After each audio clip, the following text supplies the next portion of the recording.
আসসালামু আলাইকুম। আজকে ২০২৫ সালের ডিসেম্বর মাসের ২৯ তারিখ। তো বছরটা প্রায় শেষ। কত স্ট্যাটাস দেখি, কত কিছু দেখি যে ২৫ সাল শেষ, ২৬ সাল এটা করবো, এটা করবো, এটা করবো।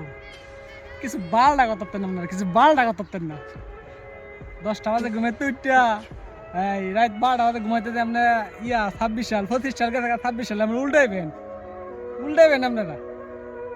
১০টা বাজে ঘুমাইতে উঠেন আপনারা, ২৬ সালে আমরা উল্টাইবেন, সালে আপনাকে বাদ দিব, সালে আপনাকে জীবন উল্টাই দিব।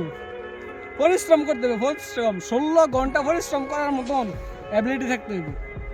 আর আপনারা ফেসবুকে স্ট্যাটাস দেন ২৫ সাল চলে গেছে, ২৬ সাল আইতেছে, আমার জীবনে নতুন অধ্যায় আইতেছে, নতুন অধ্যায় না, এটা নতুন অভিশাপ আইতেছে আপনার জীবনে। কাম কাজ করেন না। এই যে আমার এক বন্ধু খলিল, আল্লাহ, হ্যাঁ রে, যদি কয় বন্ধু এটা কর, হ্যাঁ কয় এর বেড়ে ইত্যা করবো, আমার লাগে আপনি যাবো। হ্যাঁ বলে, মানে হঠাৎ বড় লোক হয়েছে থাকা, রাতারাতি বড় লোক হয়েছে থাকা, রাতারাতি বড় লোক হয়েছে থাকা। হ্যাঁ টিয়া পয়সা শেয়ার পকেট মাসে দিয়ে যাইবো, কাম কাজ করে না উঠে না হঠাৎ বড় লোক হয়ে